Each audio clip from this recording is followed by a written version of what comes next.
Vive la tradición. Vive la fe. Vive y siente la música. Visítanos en www.vivecandelaria.com. Hermanos de América Latina y el mundo, bienvenidos a otra de las ediciones más importantes de esta sesión, Diálogos sobre la Diablada Puneña, origen, historia y cultura, a través de Vive Candelaria. Un espacio donde nosotros vamos a demostrar el valor de la cultura, el valor de nuestros orígenes y que se ha difundido a través de América Latina y el mundo. Iniciamos esta noche Origen, Historia y Cultura con la presencia de Juan Cairo Rojas, él es representante de la Diablada Bellavista. Está Henry Flores Villasante, antropólogo, investigador cultural. También nos acompaña esta noche Luperio Onofre Mamani, él es investigador puneño. Angie Sandoval Quispe, que viene representando a la Diablada porteño. Y también tenemos la presencia esta noche de un investigador y músico, David Carpio Vargas, en representación de la Diablada Confraternidad Historia.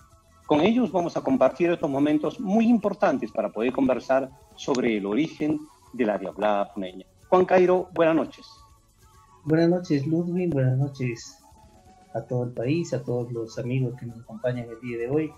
Verlos después en esta segunda jornada que estamos tratando el tema del origen de la Diablada, origen, historia y cultura de la Diablada puneña, y para ello siempre hacemos el conocimiento de que producto de un foro que hemos tenido en la ciudad de Puno, hemos tenido las ponencias de Luperio Onofre, del antropólogo, quien ha tocado un tema muy interesante que son los diablos y diabladas en la festividad Virgen de la Candelaria, así como también a Henry Flores Villasante, antropólogo, quien ha tocado un tema importante que son los mitos expresados en la danza Huacón y Guari en la Diablada, temas que han sido tocados en el primer foro Origen, Historia y Cultura de la Diablada. De igual manera es un gusto también compartir el día de hoy con David Carpio, expresidente también de la institución espectacular Diablada Bellavista, con quien compartiremos momentos muy importantes rumbo a este reto que hemos emprendido a través de nuestra institución, como es la declaratoria como Patrimonio Cultural de la Nación de la Diablada puneña. Entonces, para ello es importante recoger las diferentes fuentes de los investigadores peruanos, culturales, puneños, quienes han hecho investigación sobre este tema. El día de hoy compartiremos y aprenderemos mucho más de lo que estamos hechos como cultura, como en el departamento de Puno, y esto pondremos de manifiesto más adelante, seguramente un conversatorio empleado con los diferentes grupos, integrantes, conjuntos que bailan esta danza en la ciudad de Puno, como son la Diablada Victoria, la Diablada Porteño, Diablada Soguini, tenemos la Diablada Huasca, de igual manera la Diablada Amigos de la Policía Nacional del Perú, y así como también los centinelas del Ejército. Con ellos compartiremos información relevante respecto a nuestra danza. A todos ellos darles la bienvenida en esta segunda jornada de trabajo que estamos emprendiendo a través de Vive Candelaria. Muchas gracias, Juan. Como habíamos mencionado anteriormente, la Diablada no solamente es prioridad de un país, de una ciudad o una zona. La Diablada tiene origen en otros lugares, se ha podido desarrollar a través de diferentes países. Un ejemplo, la Diablada Moche, los diablos Moche, esto es en Trujillo inclusive, donde celebran a la Virgen, a la Virgen de la Candelaria del Socorro, pero que nosotros desconocíamos todas estas cualidades de la Diablada. Sabemos que se desarrolló en todo el altiplano peruano, que ahora también es Bolivia, pero más profundamente sobre este tema va a venirnos a exponer Henry Flores Villasante. Él es antropólogo, es investigador puneño, es una persona que se ha dedicado mucho tiempo, muchos años de su vida a la investigación del arte y la cultura. Henry, buenas noches, bienvenido a este programa. Tengan ustedes muy buenas noches, Ludwig, y todos los que hacen posible esta reunión, agradecerles. Sin embargo, digo, bueno, nos han dado 5 minutos para exponer, es muy corto, pero voy a tratar de hacer lo más breve posible, lo que ya has estado mencionando, ¿no? Porque la Diablada tiene origen, obviamente, foráneo, pero se ha ido desarrollando en diferentes contextos en todo el altiplano. Entonces, si hablamos de origen, tenemos que hablar del surgimiento de algo, ¿no? Entonces, ¿cómo ha surgido? En el Perú tenemos dos confluencias, obviamente la andina y la hispana. La andina, las danzas vienen desde épocas muy antiguas, tenemos arte rupestre de más de 7.000 años, ¿no? Y donde la danza pues era sagrada y asociada a los antiguos mitos y dioses andinos. Sin embargo, en la temprana colonia, a partir de 1520 en México y posteriormente en 1532-33 en el Perú, lo que se hace pues es introducir, ¿no? Introducir todo lo que los españoles trataban de ese entonces cambiar, porque ellos querían hacer a la imagen y semejanza de ese entonces lo que era la España, ¿no? Tanto en el Perú como también en México. Para ello, ellos también necesitaban una forma de demostrar su dominio espiritual, ¿no? El cultural ya lo estaban haciendo, pero el espiritual. Así que lo que hacen es, obviamente, modificar ciertas cosas, ¿no? En el caso de la infraestructura, las iglesias se convierten, pues, bueno, los adoratorios, los antiguos ushnos, ¿no? Se construyen encima de iglesias. Los apus se convierten en calvarios, las apachetas, ¿no? Que son las deidades de los caminos, se cambiaron, se volvieron en estaciones y también se colocaron cruces, ¿no? De esa forma se demuestra pues, el dominio espiritual por parte de la temprana iglesia que llegó a partir de 1532, ¿no? También lo que sucedió en esta época era de que, digamos, muchas de las fiestas que habían se prohibieron, pero también se cambiaron de nombre, se pusieron de los diferentes santos o también de las diferentes advocaciones de la vida, ¿no? En todo caso podemos saber que es una mezcla de todo ello. También lo que ha sucedido es algunos mitos, ¿no? Los mitos de origen han sido cambiados. En el caso de Puno tenemos, digamos, la versión, ¿no? De San Miguel Arcángel peleando con el dragón, en otros casos con la serpiente, va cortando la cabeza y se van formando los cerros de Huatzapata, entre otros, ¿no? Pero esa versión también no es exclusiva de Puno, porque lo encontramos en Huancané, lo encontramos en Capilla, en Yunguyo, ¿no? Ahí le llaman el Asiru Patjata, ¿no?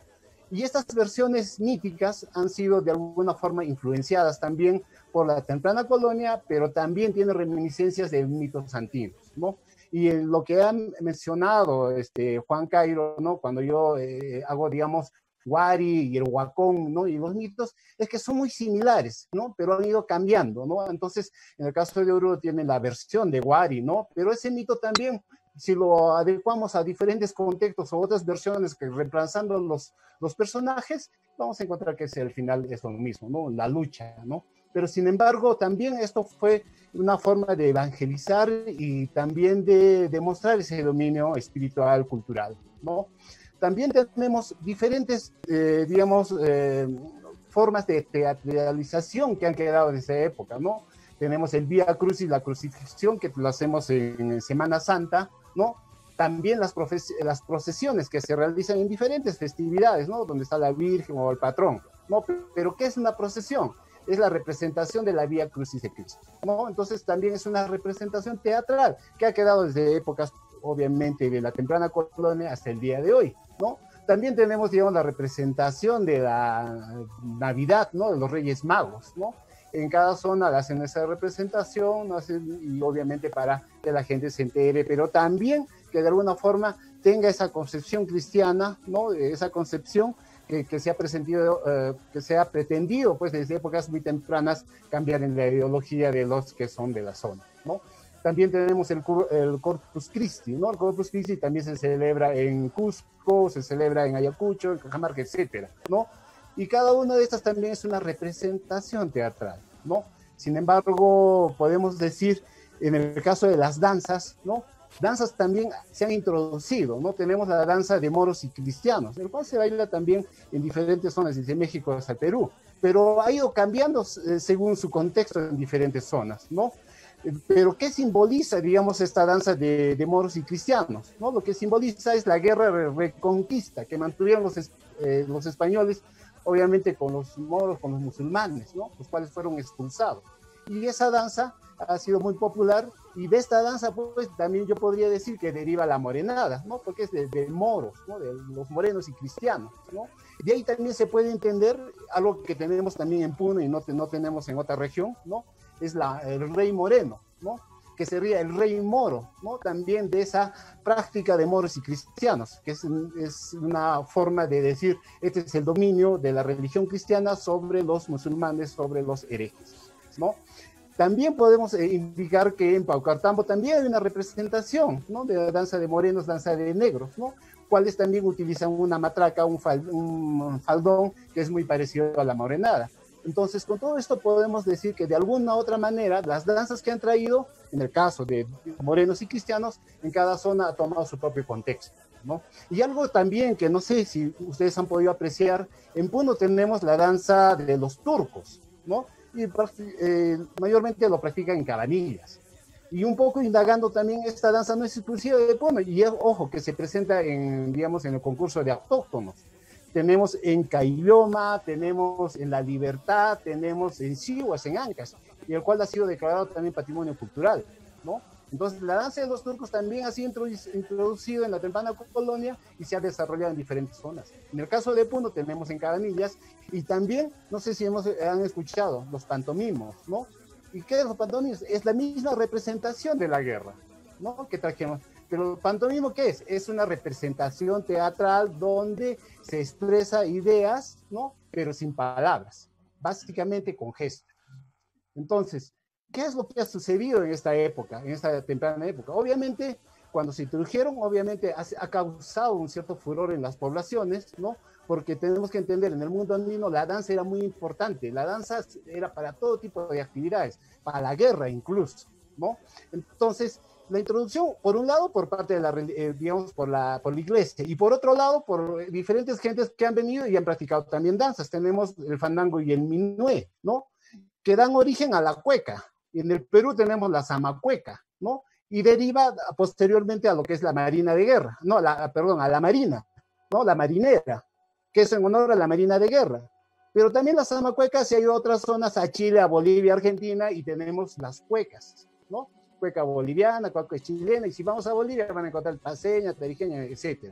En el caso del Perú, igual, tenemos diferentes tipos de cueca o marinera, que tanto en Puno, o en Lima, o en el norte se practican, ¿no? Y ahí va la pregunta, ¿no? ¿De quién es la cueca? Muchos dirán boliviana, otros dirán chilena, argentina, bueno, en cada zona ha tomado su matiz correspondiente, pero hay un origen, en este caso es la zamacueca, que es en el caso del Perú, ¿no? Lo mismo ha sucedido con este tipo de danzas, en danza de cristianos, que lo trajeron temprano y se han ido difundiendo en diferentes zonas. En el caso de la diablada, ¿no? La diablada es la lucha del bien y del mal, es una representación que se hace en España a partir del año 1200 y que posteriormente en el año 1520, 1533 es traído al Perú y también se practica en diferentes zonas. Hablamos de la diablada, ¿no? La diablada también, con ese mismo término, es en Ecuador y ha sido declarado Patrimonio Cultural en el año 2009. Hablamos de la diablada de Píllaro, ¿no? En Venezuela también tenemos la danza de diablos, ¿no? Y que se hace, que es la lucha del bien y del mal, y se hace pues en el Corpus Christi, en Semana Santa, ¿no?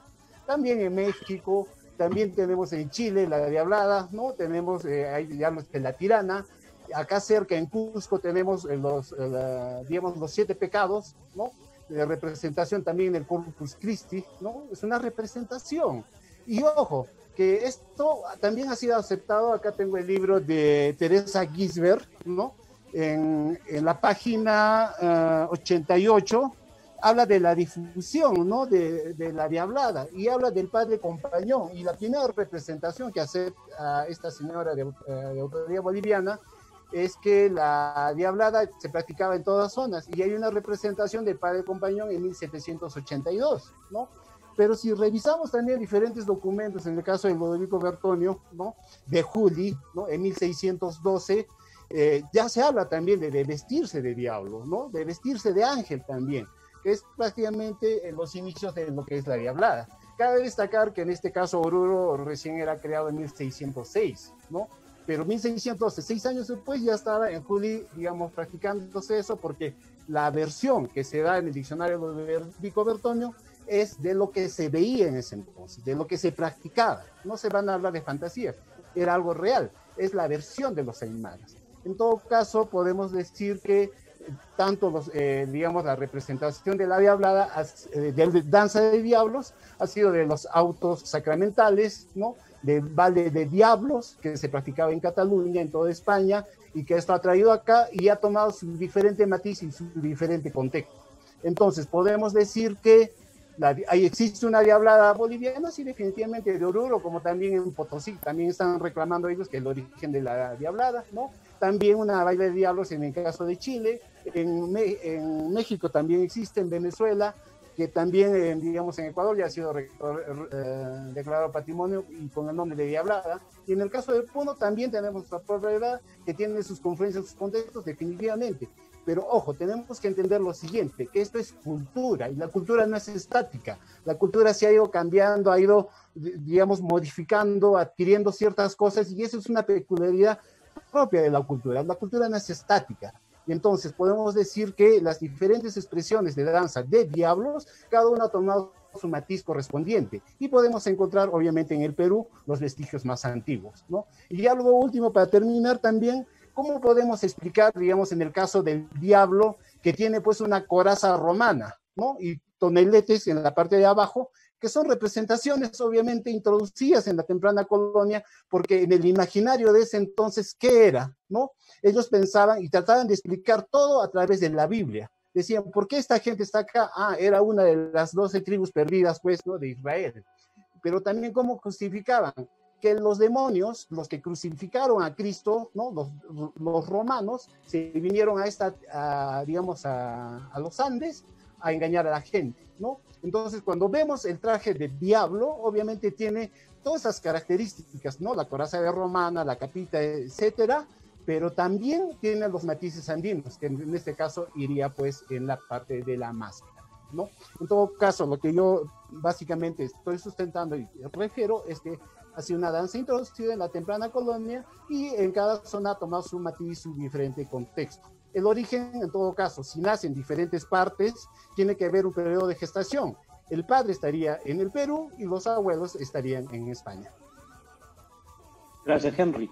De veras, es importante el aporte que tú haces esta noche, demostrando que es todo un proceso de la mal llamada conquista, que podría ser la invasión que han tenido América Latina y que han venido implementando una serie de acciones y actitudes que la que nosotros hemos venido aceptando de una u otra forma.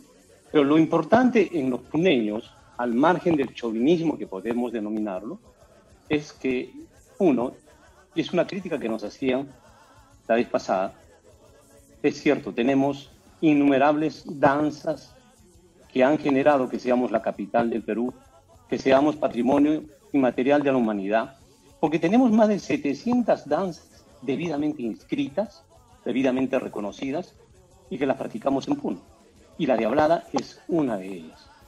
Conversamos ahora con Luperio Onofre Mamani. Él es investigador puneño de muchos años, participa de la festividad de la Virgen de la Candelaria y de todas las actividades culturales que surgen en Puno. Luperio, buenas noches, bienvenido. Muchísimas gracias, Ludwig. Agradecer también a los amigos que me han invitado. Definitivamente es importante contribuir en la historia de esta danza y también, ¿por qué no?, en la historia de la festividad Virgen de la Candelaria. Y este esfuerzo, muchos investigadores lo han tomado en serio, han hecho sendas publicaciones, como los que yo he hecho también, no son pocos. Sin embargo, creo que ya inicio a aportar alguna información valiosa. Aquí tienen ustedes un libro que publicamos con varios colegas, ¿no? Titulado La Virgen de la Candelaria, aproximaciones científicas a la dinámica festiva. Allí está escrito información valiosa también con respecto a los diablos y la diablada.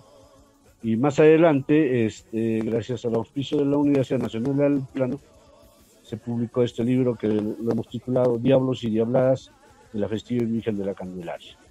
Allí hay referencias históricas, no históricas, y también obviamente información testimonios, ¿no?, de protagonistas de la danza de la diablada, que dan también su versión, que es muy valiosa no solamente para la antropología, sino para la historia de la población y de la región de Puno, ¿no?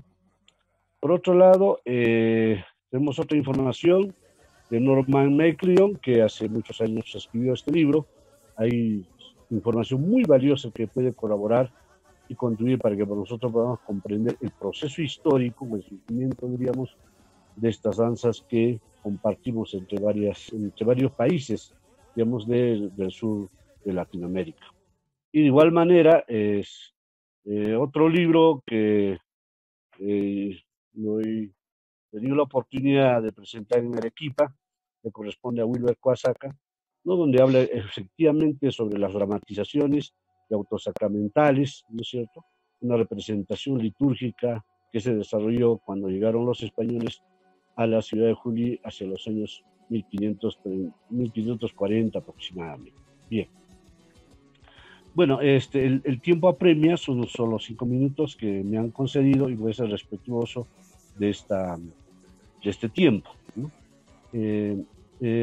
Como les decía, hace varios años atrás, no es más de 7 o 8 años, se ha publicado un libro titulado Diablos y Diabladas en la Festividad Virgen de la Candelaria. En este libro van a encontrar ustedes información, por ejemplo, sobre la Festividad Virgen de la Candelaria. De hecho, la Diablada o los Diablos se presentan en esa festividad en el caso peruano, ¿no es cierto? El caso de Bolivia es en otra festividad y también el caso de Chile es en la Virgen de la Tirana. En esta primera parte van a encontrar ustedes, ¿no?, cuál es el origen de la festividad virgen. No solamente el origen es, digamos, con respecto a la pleitesía, a la adoración a la Virgen María de la Candelaria, sino también empiezan a formar parte de este proceso festivo, digamos, los diablos y las diabladas, ¿no? Por otro lado, en la segunda parte de este libro van a encontrar ustedes una visión andina y occidental del Supaya, el Sajra y el Diablo. Nosotros conocemos a través de las investigaciones y documentos históricos de que en el mundo andino, en la cosmovisión andina, existía el Supaya y el Sajra, ¿no? Y esto está confirmado, de que estos personajes no necesariamente tienen, digamos, una connotación maligna en absoluto, más bien eran divinidades que cuidaban, digamos, a las poblaciones, incluso estaban preocupados por la riqueza pecuaria, agrícola, etcétera, etcétera, de tal manera que cuando llegaron los españoles reinterpretaron y suplantaron, como le decía Henry, suplantaron, por ejemplo, con el diablo al Supaya y al Sajra. Entonces cambió prácticamente los papeles, ¿no?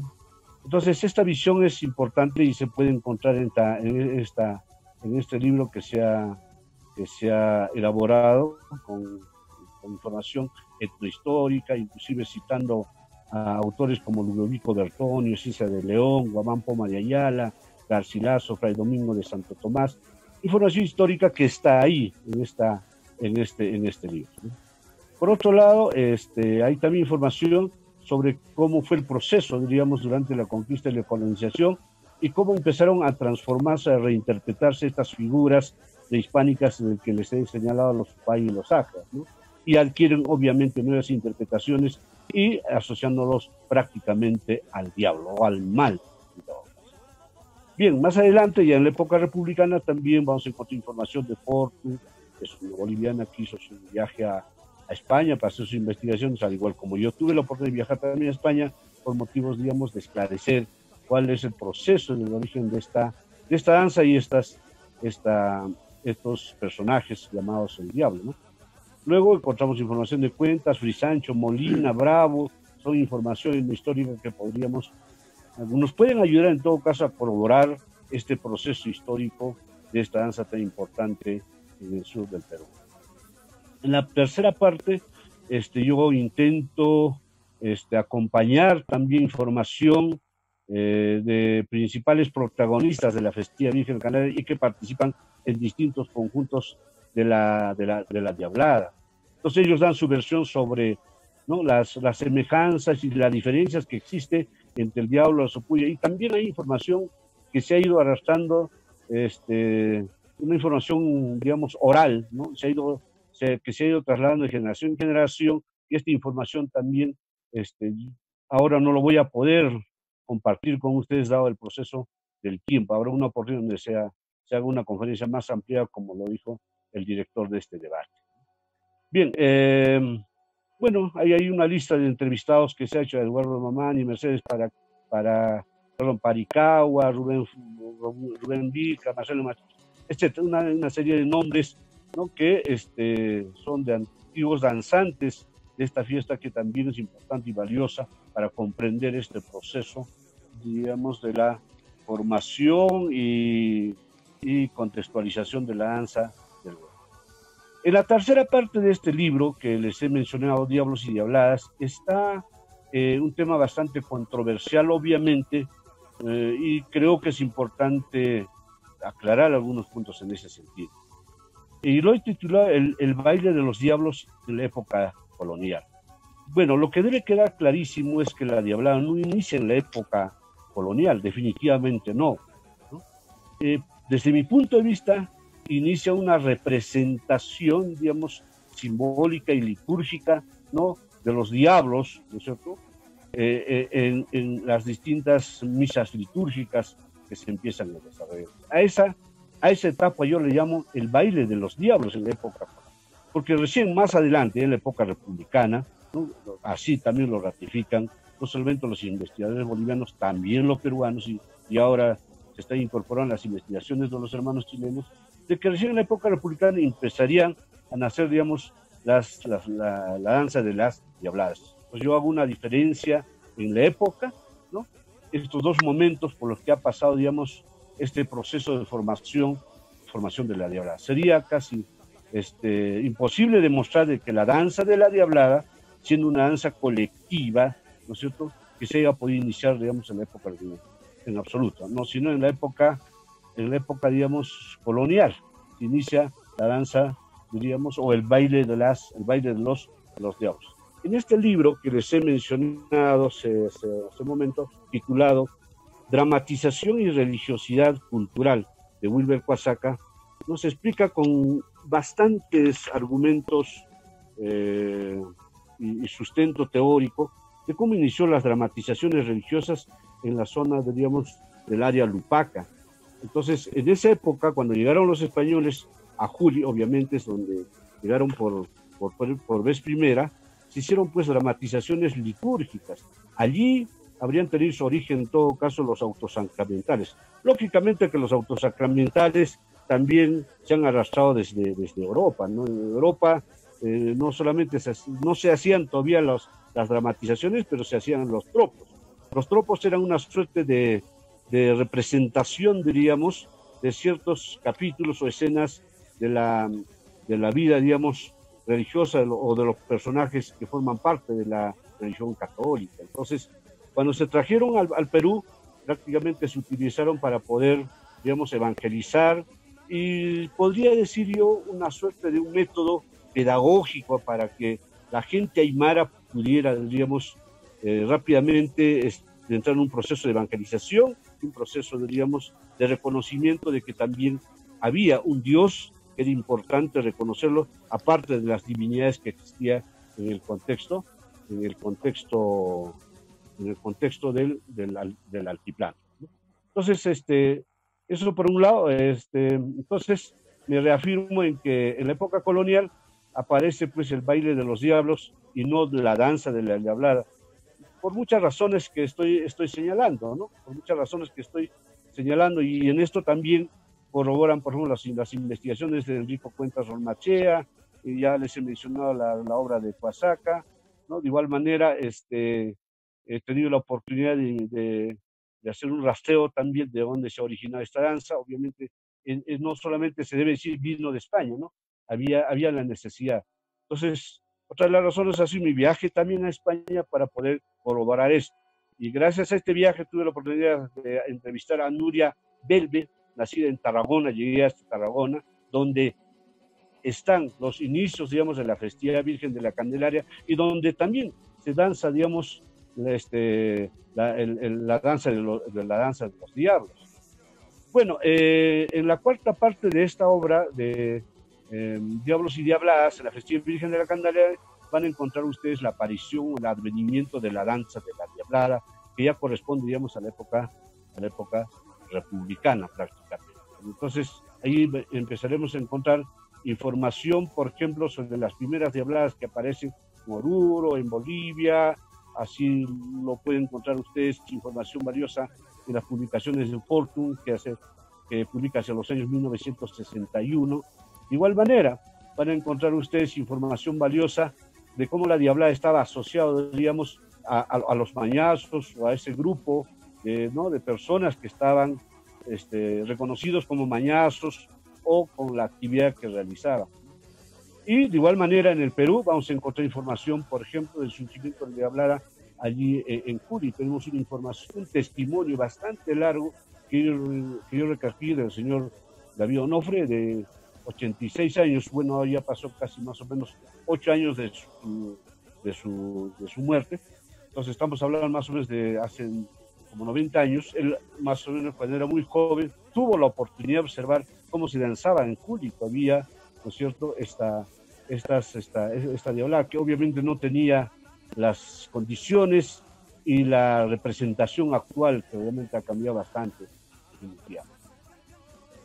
Bueno, ya para concluir, porque el tiempo me gana, en esta obra también van a encontrar ustedes información histórica, información, digamos, de la historia de cada una de estas danzas, no solamente peruanas, sino también he tenido la oportunidad de acceder a información sobre la historia de las danzas bolivianas y de cómo entre ellos también han tenido la oportunidad de interactuar, intercambiar, no solamente había una influencia, sino también había un proceso de doble aculturación, podríamos decir, ¿no? De Bolivia vinieron algunos elementos simbólicos y del Perú también fueron hacia la hermana República de Bolivia. Bueno, con eso yo termino, me voy a reservar el derecho para responder algunas preguntas que seguramente más adelante van a existir. Gracias, muy amable. Gracias, Onofre. Efectivamente, yo creo que ha habido un intercambio permanente entre Perú y Bolivia. Lo que sí que hay que destacar, por ejemplo, es que, como tú mencionabas, Onofre, especialmente en España, hay un templo y donde se venera a la Virgen de la Candelaria, es en Tenerife, ¿no? Uno de los lugares más importantes donde se rinde homenaje a la Virgen de la Candelaria. Y el intercambio que ha existido entre Perú y Bolivia ha sido permanente de muchas décadas atrás. Me comentan que en la Morenada San Antonio, por ejemplo, venía a tocar el que fue presidente de la República de Bolivia, don Evo Morales, y tocó muchos años en la Morenada del barrio San Antonio. Entonces, todos estos hechos nos permiten discernir y analizar que ha habido una permanente complementación, un intercambio cultural, porque antes hemos sido uno solo, y ese intercambio cultural ha permanecido y permanecerá siempre, porque tenemos que fortalecer nuestra cultura, y esa es la cultura del altiplano, que tiene un epicentro, y este epicentro es el lago Titicaca. Todo el anillo circunlacustre, de parte las mismas costumbres, de parte las mismas acciones, los mismos ritos, y eso hay que fortalecerlo entre peruanos y bolivianos al margen. ¿Para qué pelear? Yo no entiendo para qué pelear si comemos el mismo chuño, comemos la tunta, comemos los mismos pescaditos que el carachi, el ispi, que sigue existiendo en el lago Titicaca. Ojalá que podamos a través de este programa fortalecer la amistad entre Perú y Bolivia. Esta noche hemos invitado a Angie Sandoval Quispe, una amiga de la Diablada Porteña. Parece que ha habido algunos contratiempos, no puede estar esta noche con nosotros, pero estará para la próxima oportunidad representando a la Diablada Porteña. Sin embargo, vamos a invitar a un representante de la Diablada Confraternidad Victoria, investigador y músico, compositor de muchos temas, David Carpio Vargas. David, buenas noches, bienvenido. Buenas noches, Ludwig, buenas noches a todos los que están esta noche en esta reunión y a los que ahora y en el futuro puedan ver este video que estamos grabados. Espero contribuir en algo a los estudiosos y hablar que no tengo el título, te voy a contar el porqué. Y bueno, sí, es verdad, compongo temas, diabladas, morenadas, valses, sueños, hasta me ha ido a componer un tango argentino, ¿no? Es la variedad esa que viene de ahí, ¿no? Salsas, cumbias y todo lo demás. Bueno, es tema de otra conversación. Miren, yo empiezo a ver esto antes primeramente agradecer a la Diablada Victoria a quienes me han invitado para que pueda representarlos, al bloque La Gran Familia, del cual componemos. Agradecerles a ellos, no soy creo el indicado, pero bueno, estamos aquí para poder dar algunas referencias sobre la Diablada Victoria, una Diablada, como te comentaba, muy familiar, como está por exclusivamente familias desde su inicio hasta ahora. La Diablada Victoria pues se inició por chicos, por jóvenes que no tenían la mayoría de edad. Fue el año 64 cuando se inició la Diablada Victoria, pues eran muchachos menores de 21 años, y a saber que en la Diablada, pues, o mejor dicho, en esos años, la mayoría de edad se alcanzaba a los 21 años. Entonces los chicos deciden formar una Diablada, deciden formar un junto, pero no había quien lo... Entonces, a personas mayores, a señora, para que él, persona ya mayor, pueda representarlos, porque era la federación ya formada en ese año, necesitaba tener un representante, y bueno, invitaron. Ellos se reunían en la casa de la familia Molina Rosas, en la calle Arequipa 994, y bueno, así se inicia, y así la Victoria se va manteniendo hasta ahora, con mucha juventud, en base a familias, tuvo sus épocas de oro. Ahora estamos estoicamente tratando de sacar la Diablada. Como todo conjunto pasa sus buenos y malos momentos, ¿no? Entonces, para entrar al tema, bueno, para contribuir en algo lo que están hablando, yo empiezo a interesarme en la Diablada porque, bueno, bailaba Diablada, yo bailé Diablada pues a los 4 o 5 años, estando en el jardín aún. Luego tuve que ausentarme y vuelvo a Puno a los 17 años y entro a bailar Diablada a los 18.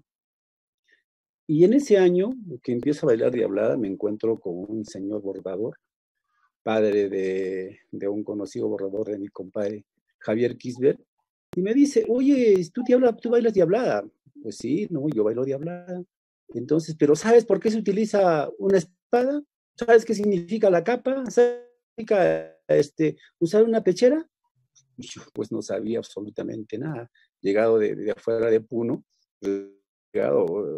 entonces me empecé a interesar. De esa vez dije, no, pues tengo que saber por qué bailo esta danza, ¿no? Y si tú me hablas del cajelo, pues yo te bailo un cajelo y sé de dónde viene el cajelo, cómo nace, cómo se forma y cómo se transforma el cajelo en este último tiempo, ¿no? Con nombres, puntos y comas. Porque, bueno, soy acoreño y como acoreño tengo que saber cómo es el cajelo, ¿no? Entonces, así me empecé a interesar pues, en lo que es la Diablada. Y partimos de una premisa: ¿qué es el diablo? ¿De dónde empieza el diablo? ¿Qué es Diablada? Bueno, entonces llegamos a algunos, digamos, conocimientos, no conocimientos, sino pensamientos, ¿no? El diablo aparece con la Biblia. La religión cristiana aparece con la Biblia. En la Biblia se habla del diablo, del bien y el mal, y bueno, pues ahí aparece el diablo. Entonces, a partir del siglo cero hasta el siglo IV, pues el diablo estaba un poco soterrado, un poco, digamos, oculto, un poco que no se hablaba mucho del diablo, ¿no? Entonces, pero la religión cristiana tenía que avanzar en esto de ponerse adelante, ¿no? La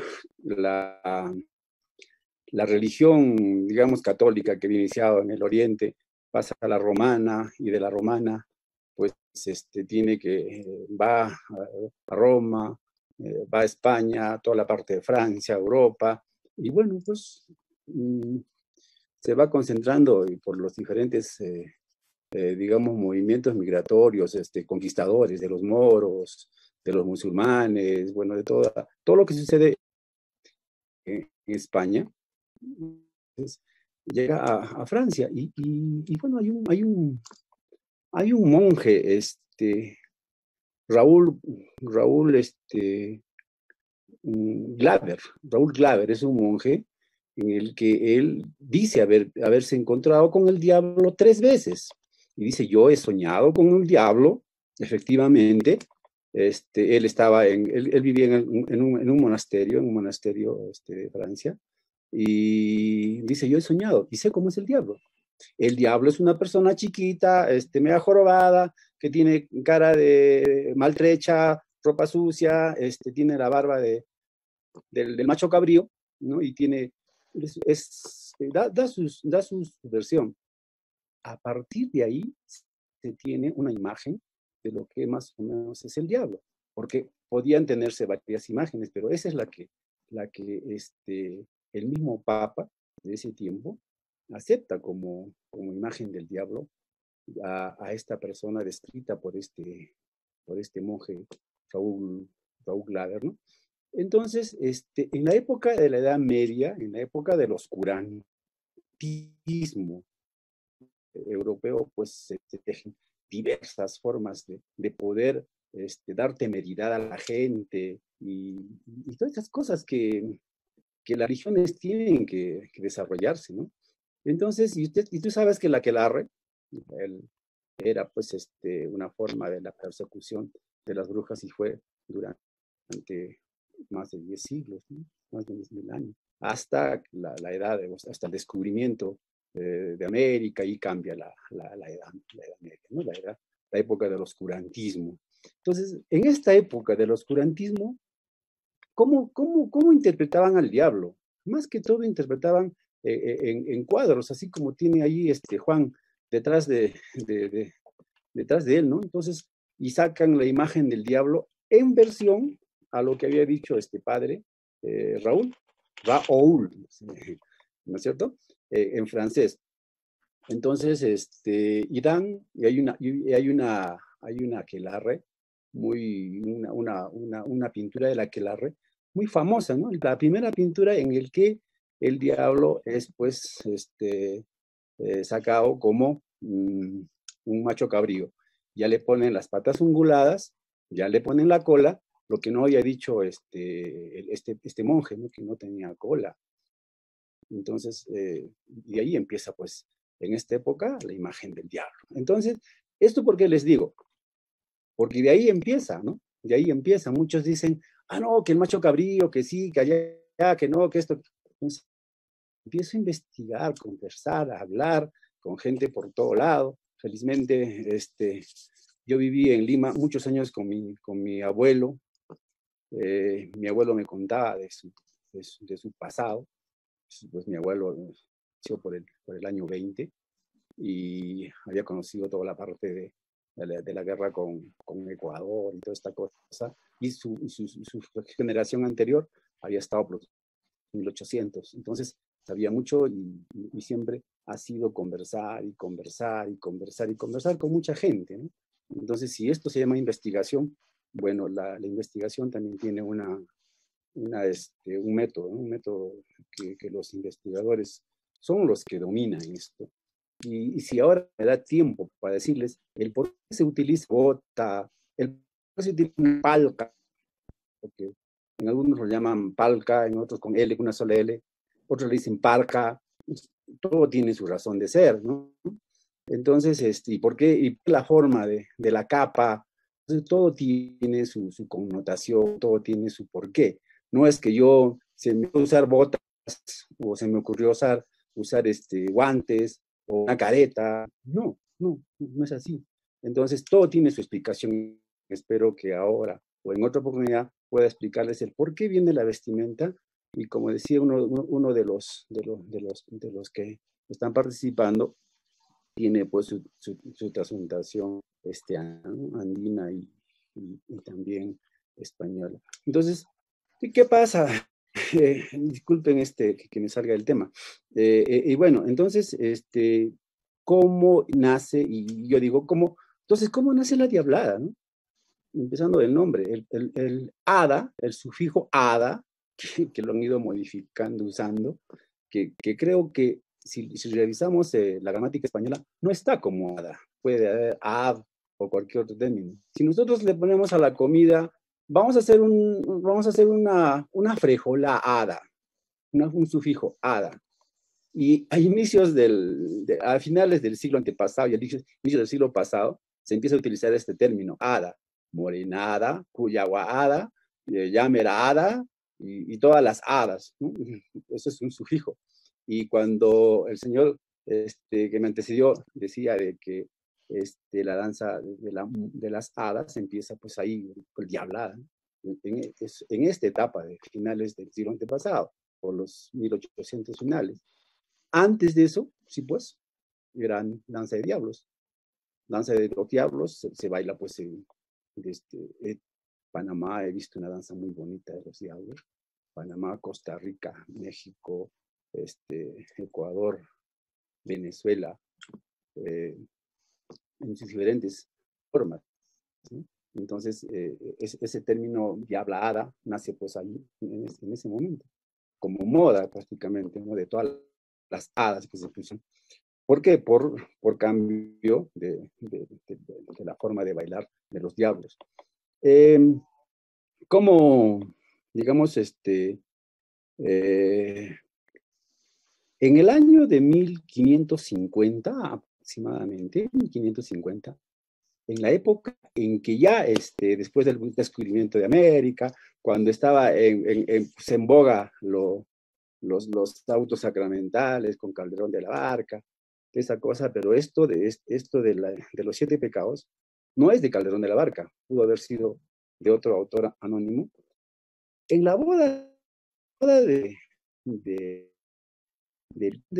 Barcelona con la hija del rey de Aragón, se hace este auto sacramental de la lucha del bien y el mal, de los 7 pecados. Y donde se hace pues la culminación con que el ángel San Miguel ayuda al pueblo y todo lo que conocemos y de donde salen los 7 pecados. ¿No es cierto? Entonces eso fue en 1550 y vienen los españoles aquí y el primer concilio ecuménico de Lima se realiza más o menos por el año 152 más o menos. ¿Quién lo lidera? Un conocido nuestro, ¿no? El arzobispo Jerónimo Loaiza, que en Lima tiene su nombre. Y él indica de que a partir de esto para adelante, pues, habla de las encomiendas y por qué de las encomiendas. Bueno, hay que leer todos los resultados del concilio ecuménico, perdón, el primer concilio ecuménico, y dice, bueno, hay que sacar las idolatrías, hay que eliminarlas. Definitivamente, ahí empieza a eliminarse las idolatrías, ¿no? Y hay una persecución a los, digamos, a lo que ahora se llama los yatiris y toda la parte de la adoración a los dioses, que lo llaman el paganismo y todo lo demás. Perfecto. Entonces, entra aquí al segundo concilio ecuménico de Lima, que se hace como 12 años después, 1567, 68 más o menos. Llega Joseph Acosta, que incluso tiene su libro, ¿no? Historia natural de los peruanos, creo que se llama, algo así. Joseph Acosta, con el padre Jerónimo Loaiza, preparan el concilio ecuménico. Y ahí presentan de que vengan al Perú la Compañía de Jesús. Y al año 68 entra la Compañía de Jesús a Puno, 1568. Y ellos son los que traen la imagen de la Candelaria. Eso es cuestión de otra cosa, ¿no? Pero ahí viene todo esto, y ellos se sitúan en Copacabana, en Juli, ¿no? En Juli, y ellos pues y esta parte me lo cuenta un señor juleño, ya pues fenecido, agarra y me dice, bueno, aquí se hizo sí el primer auto sacramental en América, y fue a la inauguración de una iglesia, no me acuerdo el nombre de la iglesia de Juli. Ahí se presenta este primer auto sacramental. Después de 1568, habiendo ya inaugurado una iglesia, o a la inauguración de una iglesia de Juli. Entonces, como acto, digamos, como origen, como filosofía de diablada, del término o de diablos, o de los 7 pecados, como queramos llamarlo, empieza en julio en América Latina, ¿no? Entonces de ahí posiblemente se ha difundido a otros lados, es pues tema de otros comentarios. Entonces, en Lima había la danza de los papahuevos y los diablos. Con el tercer virrey se bailaba, o se salían los papahuevos y salían los diablos, y esto lo escribe nuestro tradicionalista Ricardo Palma. Ricardo Palma. Sí, Ricardo Palma dice había. Entonces, ¿qué pasa? El virrey, pero los diablos hacían digamos, tanto alboroto, tanto lío, porque era su forma de ser. Prohíbe que se dance la danza de los diablos. Él prohíbe la danza de los diablos. Dice que se bailaba en el Corpus Christi. Y solamente queda los papahuevos, ¿no? Entonces, ahí parte para que los investigadores vayan y estudien, y digan y concatenen cómo. Entonces, y de ahí pues la danza de los diablos se baila pues, en Chiclín, se baila en La Libertad, en Lima, en Chincha, en Cusco con los ajas, en Puno, danza de los diablos por todo lado, ¿no es cierto? Entonces, ahí vienen los orígenes de la... Ahora, para contribuir a esto, ¿no? Nuestro investigador, Palau, tiene una posición del origen de la diablada. Nosotros creemos que de la diablada se ha ido pues conglomerando, se ha ido formando a través del tiempo. No solamente viene de España, lo que dijo el otro señor investigador, es muy cierto, ¿no? Tiene orígenes también andinos aquí, y lo que dice de Juan Palau. Yo les quiero contribuir algo. Yo soy acoreño, como decía. En Ácora, por los años de 1780, se crea un falso, ¿qué se dice? Un falso edicto del rey de España. Dicen, se debe de festejar a la Virgen de la Candelaria y todas las comunidades deben de crear una danza o traer una danza. El rey lo indica así, perfecto, y se crea una danza. Entonces, hay una comunidad, no me acuerdo, creo que es Anocariri, la comunidad, ellos quieren crear una danza, y crean la danza de los Lamlacus. La danza de los Lamlacus, que significa más o menos los demonios, todas estas cosas, ¿no? Entonces, si nosotros vamos a ver, eso también creo que habla algo, cuenta Zavala, creo que algo habla de la danza de los Lamlacus. ¿Y cómo era la danza de los Lamlacus? La comunidad dice, ¿y ahora qué creamos? Tenemos que ir a bailar a la fiesta de la Candelaria con una danza. ¿Qué creamos? Creamos pues una danza que el cura dijo que era un macho cabrío, así, que era el diablo, que esto. Entonces ellos se hacen, agarran, sacan la... Sí. Dígame. Sí. ¿Aló? Estamos contra el tiempo. Es interesante tu aporte. Tienes 30 segundos, por favor. Entonces, miren, Disculpa. Ellos sacan la cabeza del alcalde, de los carneros alcaldes, la cortan, se la ponen, y se la ponen con su barba, con todo. Entonces, y bailan como demonios. Yo no digo que este es el origen de la diabla, solamente estoy poniendo un ejemplo de cómo se va desarrollando las contribuciones. Y ellos, ¿en qué contribuyen? En la capita. La capita es igual que la que hasta ahora. La capita que llevan los hippies, por eso la forma de la capita. Bueno, habrá que seguir explicándonos algunas cosas o manifestando algunas cosas en lo que posiblemente sea... Claro, es el tiempo, David. David, realmente es importante los aportes que vienes dando, recordándonos, rememorándonos, sobre todo los pasajes que contaban los abuelos, los tatarabuelos, y eso hay que tomarlo muy en cuenta. Queremos saber a ver qué dice el público, los hermanos de América Latina y el mundo que nos están escuchando. Lizzy, ¿nos puedes leer algo, a ver algunos comentarios? Claro que sí, Ludwig. Bueno, felicitando y agradeciendo a todas las personas que nos están siguiendo y que se han conectado a esta transmisión, a este programa especial Diálogos sobre la Diablada Puneña. En esta segunda fecha, ya han estado escuchando las interesantes disertaciones de nuestros invitados el día de hoy. bueno, ha habido diferente tipo de manifestaciones a través de los comentarios, ¿no? Hemos tenido la visita de muchos amigos bolivianos que también les ha interesado estar presentes en esta fecha para escuchar, obviamente, las exposiciones, ¿no? Y bueno, sabemos que también parte de la cultura es exponer y también saber escuchar de manera alturada. Voy a leer el comentario de Melina Arpasi, que nos dice: felicitaciones a la organización de estos conversatorios. En realidad, nuestra región tiene muchos investigadores con temas relacionados a nuestra cultura, por lo cual nos sentimos orgullosos. Bueno, los hermanos bolivianos también siempre defendiendo su posición de diferentes formas.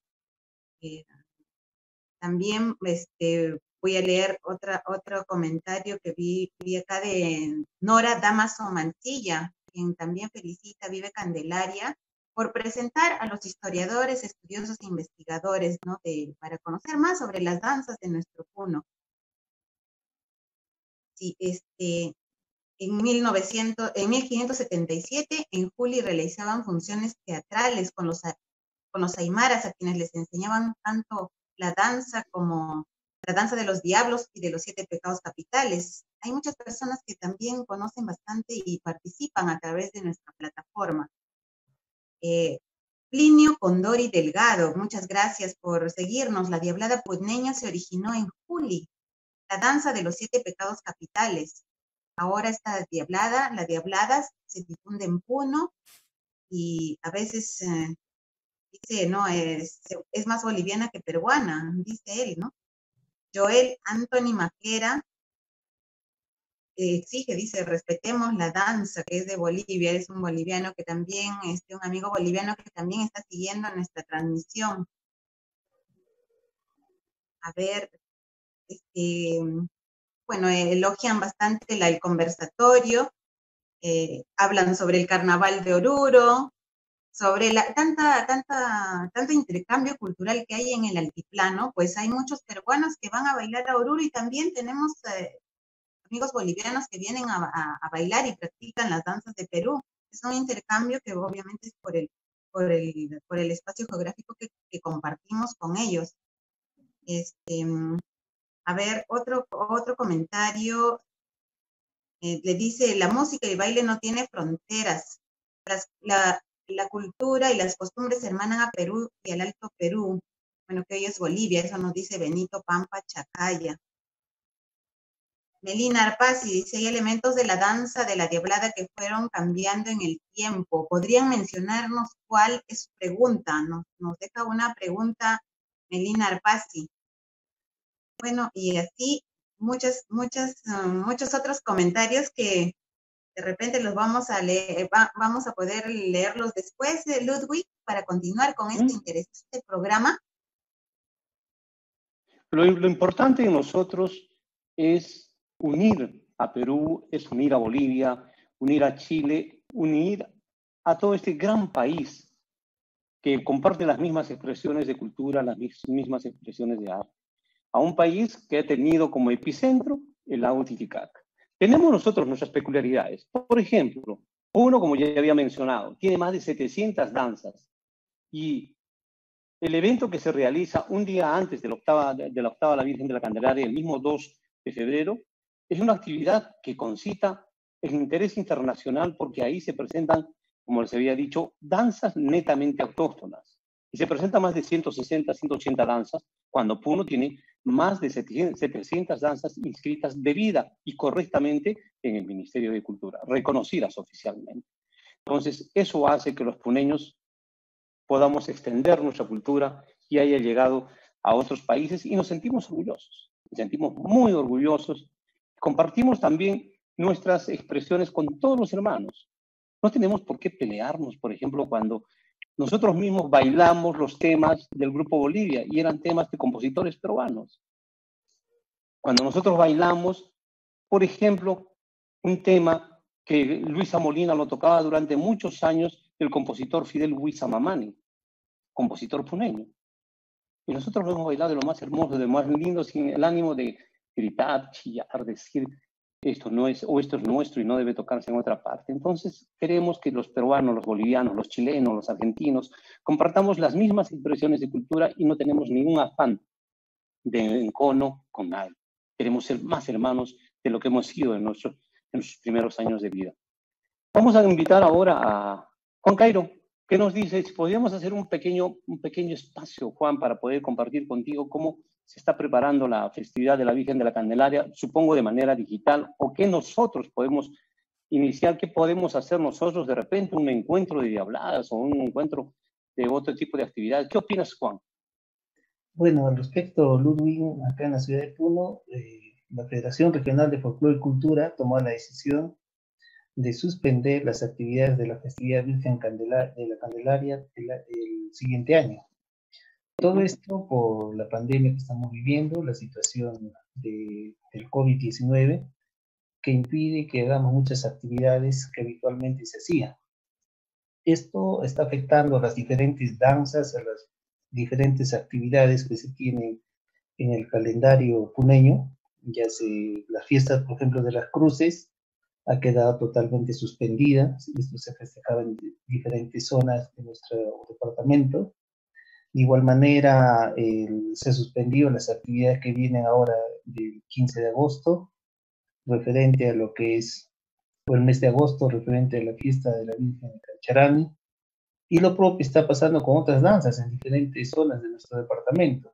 Tal es así de que hay una fiesta muy importante que es en Yunguyo, entiendo yo que también en octubre se está suspendiendo.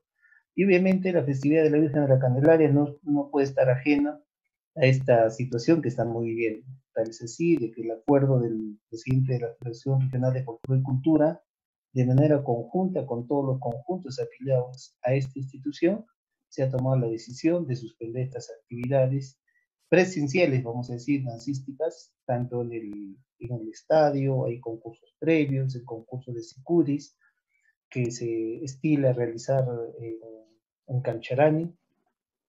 Posterior a ello hay un concurso que se estila también en el Coliseo, diferentes zonas clasificatorias para la festividad Virgen de la Candelaria han sido suspendidas. Y lo que se viene es a través de los conjuntos, nos venimos organizando a través de los presidentes, de modo tal de que tenemos que ver cómo es que vamos a participar en este acto de religiosidad ante la Virgen de la Candelaria. Una parte, Juan, la ofrenda que dan los conjuntos es a través de la danza, pero ahora vamos a hacer de otra manera. Entonces vamos a reinvertirnos y rendir un homenaje a la Virgen de la Candelaria de otra manera. Este año compartimos... Juan, te corto. Lo que sí quería decir, manifestarte lo siguiente, Juan. Si bien es cierto, en el Perú no existen políticas de Estado para poder fortalecer, para poder ayudar la cultura, el folclore, sobre todo de Puno, con tantos títulos que tiene, estos últimos meses y sobre todo con esta pandemia, el Ministerio de Cultura ha generado un decreto de urgencia 058 con el afán de amortiguar ante la pandemia todas estas expresiones, sobre todo los de patrimonio inmaterial que existen. En este sentido, ustedes, la Federación de Folclore, los conjuntos, el municipio, quien debe ser el que canaliza todo esto, ¿está realizando algún tipo de acciones para poder lograr amortiguar esto y lograr el apoyo del Estado peruano? Bueno, independientemente, cada uno de los conjuntos se están organizando para ver cómo es que vamos a de repente participar vamos a participar de manera conjunta a través de la operación folclórica o a través de las instituciones culturales. Recién se está manejando este tema, entonces ya ha sido difundido, entonces los conjuntos en este momento se están reorganizando. El caso de la Diablada Bellavista, a través del presidente, el señor Rosbel Núñez, también seguramente convocará en estos días a una reunión para tomar los acuerdos institucionales. Entonces creo que no vamos a dejar de lado este tema, vamos a participar de manera activa. Ojalá que se pueda hacer, porque lamentablemente el día 20 es el último día de la presentación de solicitudes. Y si no, habría que ver la forma de poder participar y que el gobierno peruano pueda apoyar a la festividad Virgen de la Candelaria, ¿no? Gracias, sí, Juan. Conversamos. Gracias, Juan. Conversamos. Antes quisiera trasladar una inquietud que tengo acá al antropólogo Henry Flores Villasante. Quisiera que nos comente un poco respecto a la imagen que está en la Catedral de la ciudad de Puno, que está acá una imagen. En frontis. El frontis. Ajá. Que tenemos acá. Tal vez nos podía ampliar un poco al respecto. Y también a Luperio, indicarle que nos podía ampliar un poco respecto al acto sacramental en julio, ¿no? ¿Qué información podía compartirnos un poco más de manera ampliada? Gracias Juan. Henry, ¿tienes una pregunta? Te escuchamos. Bien, gracias Ludwig. Bueno, sí, es importante aclarar ciertas cosas, ¿no? Esa representación en piedra que tenemos en el frontis de la Catedral de Puno es de 1757, ¿no? Básicamente, digamos, vemos al ángel, ¿no? Está, digamos, de alguna forma matando, ¿no? al demonio, ¿no? Pero también podemos asociarlo al mito, ¿no? Se sabe que la construcción de la catedral se ha hecho encima del Supaycancha, ¿no? O del recinto del diablo, ¿no? El Supay, ¿no? Y en sus cimientos se encontraría, pues, digamos, este espacio, ¿no? Que es sagrado, ¿no? De épocas prehispánicas, pero la construcción obviamente obedece a posteriormente la fundación de Puno, ¿no? Y se termina de construir en 1757. Ahí podemos ver, al parecer, ¿no? Una representación de la Diablada, ¿no? Porque es lo mismo, ¿no? Porque uno, el frontis, todo lo que tiene ahí es una imagen festiva también, ¿no? Podemos ver charangos, hay, digamos, ángeles con cornetas, etcétera, ¿no? Pero también en la piedra clave, que es del arco, tenemos esta representación, que podría ser una de las más antiguas, ¿no? De 1757, en comparación del padre Compañón, ¿no? Que se tiene en Trujillo, ¿no? Pero también hay quienes también asocian a el mito que anteriormente lo he mencionado, ¿no? El Miguel Arcángel luchando con el dragón, con las serpientes, en el cual pues de todo ello, después de que logra pues matar al dragón o a la serpiente, a la gran Amaru, se forman los cerros de Puno, ¿no? Entonces podemos indicar que de alguna u otra forma también, digamos, las construcciones, como también el arte, es una forma de promover la religión cristiana, de catequizar, ¿no? Pero de una forma visual. No solamente con las obras teatrales, no solamente con la danza, sino que visualmente, ¿no? Y mucho de eso también ha hablado, digamos, Teresa Gisbert en su libro de mitos, ¿no? En la iconografía de los Andes, ¿no? Ahora, otro punto también que quisiera añadir es el siguiente, ¿no? Cuando hablamos del collao, ¿no? Guamán Poma nos habla de toda la zona del Collao que va desde el Cusco, ¿no? Para este lado, ¿no? De la raya, llega hasta Potosí, hasta Tucumán. Y un punto importante que habla es que dice que toda esta unidad geográfica compartía mucho, digamos, de sus tradiciones. Podemos encontrar varios tipos de danzas de épocas prehispánicas que se practicaban en toda esta zona, porque también eran grupos aymaras, ¿no? También había quechuas y uros, ¿no? Entonces, lamentablemente, el Estado moderno actual nos ha dividido, ¿no? Pero tenemos una historia en común, tenemos un origen en común, ¿no? Y básicamente, a veces decir que esto es nuestro, yo creo que no cabe, ¿no? Más bien busca dividir. Lo que deberíamos es sumar y buscar, digamos, realmente los orígenes de todas nuestras danzas que tenemos y que tenemos una riqueza, un potencial, por un lado, pero también no sabemos aprovecharlo porque el Ministerio de Cultura solamente está dando un papel de reconocimiento, pero ¿qué hay más allá de un simple papel? ¿No? ¿Dónde está el apoyo económico, financiero, etcétera, o una estrategia para que se fortalezca, digamos, estas danzas? Que no solamente tiene que ser un papel de reconocimiento, bien bonita, hacemos la fiesta y después me olvidé, ¿no? Entonces yo creo que debemos de buscar políticas que nos unan, debemos buscar la verdad realmente de los orígenes, sin apasionamiento, sin chaullismo, ¿no? Lo que tiene que ser, tiene que ser. Y creo que hacemos mal en buscar divisiones, en decir que esto es mío. He escuchado también que el Cóndor Paz es mío, que el otro es todo es mío, ¿no? Y creo que más nos hace en desunirnos. Y yo creo que la ciencia hoy en día busca fuentes verificables, busca la verdad a través de no apasionamientos ni de crear mentiras o falacias, ¿no? Sino tiene que ser algo real. Y por último, agradecer por la invitación. Y hoy estoy viendo este libro de Pierrer, ¿no? Que básicamente de los años de 1940, ¿no? Hace, digamos, unas fotografías de lo que es en Ichu, y también tenemos el baile de diablos, ¿no? Como también de morenos. Así que si encontramos danzas tanto en Perú, en Bolivia, que son muy similares, obviamente tienen un origen en común, ¿no? Que son en la colonia, en temprana colonia, y también de los pueblos prehispánicos, que obviamente hasta el día de hoy han llegado, pero en muchos casos también han ido cambiando por ese proceso cultural histórico que todos hemos, digamos, pasado, ¿no? Como nación. Y creo que hacemos mal en buscar, digamos, personalismos, decir, este es mío, que es más bien algo de todos. Y quiero agradecerte, Ludwig, por la invitación y hasta una próxima oportunidad. Gracias, Henry, por el aporte, que es algo importante no solamente para Puno, para América Latina, es para el mundo, porque la fiesta de la Candelaria básicamente tiene que conocerse y todas las costumbres de Puno en todo el mundo. Hay otro acto importante, con el señor conversamos con Luperio Onofre. Luperio, nos indican, y es cierto, que la representación de la Biblia a través de diferentes pasajes se da entre la lucha del arcángel San Gabriel y Lucifer. Y a través de esto nos han venido, entre comillas, evangelizando y conquistando, dicen, que es un término mal utilizado. Onofre, ¿nos puedes hablar sobre este tema?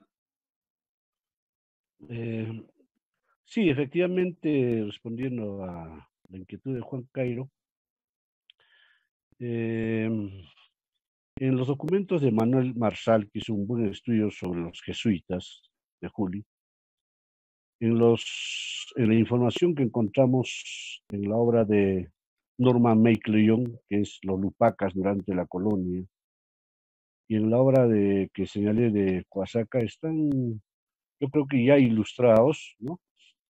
A través de documentos etnohistóricos, de que efectivamente los primeros españoles que llegaron, y obviamente los primeros eran religiosos, practicaron los autos sacramentales, ¿no? ¿Qué eran los autos sacramentales o los autos en todo caso? Los autos eran una suerte de expresión artística, podríamos decir, un conjunto de representaciones dramáticas, ¿no? de distintos pasajes, digamos, de la Biblia. Entonces, esto se ha usado como un mecanismo de evangelización en aquella época. Por eso es que en Juli se había logrado formar un colegio, incluso de caciques, donde se enseñaba el aymara, el quechua, inclusive el puquina, allí se enseñaba, ¿no? Y así también, pues, los testimonian los investigadores lingüistas, ¿no? sobre el origen del idioma. Entonces, creo que ahí no quepa ninguna duda, en el sentido de que estos autos sacramentales, las representaciones religiosas, no solamente eran para los cultos, no solamente era para la Semana Santa, no solamente se acompañaban en los ritos, incluso se podían acompañar con cantos, con danzas, etcétera, ¿no? Que los aymaras muy rápidamente pudieron aprender y también empezar a representar estas exigencias, digamos, de la época colonial, en el que debía quedar muy claro qué es el bien y qué es el mal, y representado obviamente en el baile de los diablos, como yo le decía. También quisiera yo responder a Melina Arpasi, un saludo a la distancia. Melina hace una pregunta interesante: ¿qué cambios y qué elementos se han transformado? Y efectivamente, los principales elementos que se han transformado ha sido la música. Zenón Clemente ha hecho un estudio sobre eso, lo podemos encontrar, esa publicación también. Y otro elemento que ha ido cambiando muy rápidamente, y esto por exigencia de la posmodernidad y del exhibicionismo, podríamos decir, ha sido la vestimenta. Pero lo interesante de la vestimenta es que ha ido cambiando en torno, digamos, a la iconografía. Muchos elementos iconográficos se han ido incorporando de la época prehispánica, no solamente en el Perú, sino en otros países también. Y esto de incluir los elementos prehispánicos o de las culturas prehispánicas les ha permitido ir reforzando su identidad nacional, su identidad cultural, por ejemplo, ¿no? Ahora podemos encontrar tranquilamente, por ejemplo, los colores rojo, negro y blanco que eran propios de la época inca, por ejemplo, y los podemos encontrar ya representados en las vestimentas, no solamente de la Diablada, también de la Morenaria y así, y de otras danzas. Entonces, ese es un elemento que ha ido cambiando muy fuertemente, además de la música. De todas maneras, yo muchísimas gracias por esta invitación que me han cursado ustedes. Habrá oportunidad para hacer una ampliación de esta mi modesta presentación. Gracias, Luis. Muchísimas gracias, Luperio. Un honor haber compartido contigo estos momentos tan bonitos, tan agradables. David, estamos hablando de la parte de la música, que si ha habido algunas modificaciones, tú eres músico, compositor. ¿Qué opinas sobre este tema? Mira, Luperio tiene mucha razón. El principal cambio que hubo es en la música. De la Diablada original, que era solamente cachapal, que se tocaba en forma de zampón, o como que con una zampón. Eso queda de la Diablada original. Pero sí el cambio viene pues en la música para darle un poco mayor vistosidad. Conversaba con un amigo que vivió mucho tiempo y él me comentaba de que la Diablada originalmente pues también se bailaba con estudiantina, con zampoña, y luego pues salían a las calles, y en las calles pues no tenía mayor fuerza, mayor percusión, entonces empiezan a utilizar los instrumentos de viento para dar sonoridad y logran el cambio. Nosotros pensamos que el cambio después de las marchas occidentales. Si escuchamos una diablada muy conocida desde niño, es la que dice que la tocan. Pero si tú la vas a descomponer, eso es una marcha. Entonces, viene de ahí. Entonces, van apurando para que sea más vistosa. Igual en el cambio de en dos ritmos, ¿no? Igual en el cambio de la vestimenta, pues, mucha influencia china. Con esto te acuerdas que venían los cuetillitos, claro, venían con dragoncitos, eso influyó bastante en esto del cambio de la ropa. Entonces, lo que queda, pensamos, es el cachapari, de lo que fue la diabla original.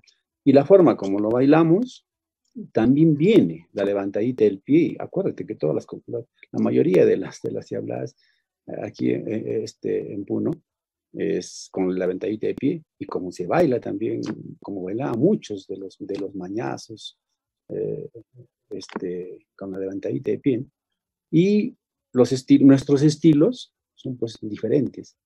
Tanto así que cada diablada puneña tiene su estilo. La porteña tiene su estilo, la bellavista tiene su estilo, la soguini tiene su estilo, Victoria tiene su estilo, o sea, cada uno. Ahora con la neodiablada, que César Sueña lo ha llamado a los castrenses, también han sacado su estilo. Entonces, es sui generis, ¿no? Si uno de la diablada Victoria va digamos, a otra diablada, tiene que acomodarse a ese estilo. Y así hemos ido creando nuestro propio estilo, ¿no?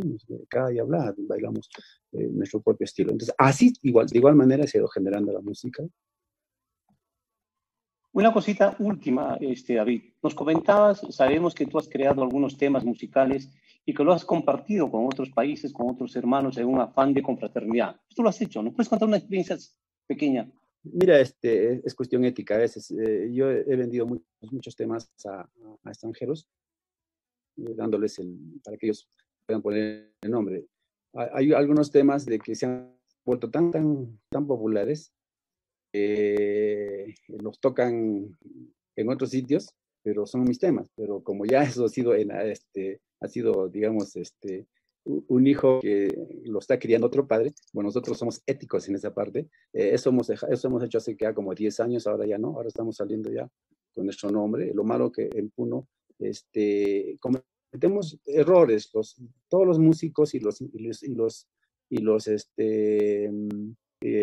estamos cometiendo errores. Estamos creando diabladas solo para, o mejor dicho, diabladas morenadas o lo que sea, guaños, estamos creando solo para conjuntos, lo que no se hace en otros lugares. Empecemos a crear temas, digamos, Puneñita. Puneñita lo van a tocar La Diablada, Historia, Bellavista, todo el mundo. Pero si yo saco solamente, exclusivamente para La Diablada, Azzoguini, y saco para el bloque de los Zagras, pues los Zagras solamente van a escuchar su tema, no van a compartir otros. Entonces, ese es el error que estamos creando. Entonces, ¿qué pasa aquí? Tampoco tienen la culpa los músicos puneños. Los músicos puneños trabajan en función a un estipendio económico. Ellos no tienen la culpa. Entonces, ¿aquí quién debe entrar? Ustedes dirán, ¿quiénes deben entrar acá? ¿Para qué? Para alentar que estos músicos se creen temas inherentes, digamos, al amor, a la puneña, al puneño, yo qué sé, a cualquier cosa, pero que ya dejemos un poco de hacer esto de los bloques y específicamente hablando. Eso nos limita. Gracias, David. Para que sea más popular nuestros temas, los temas puneños.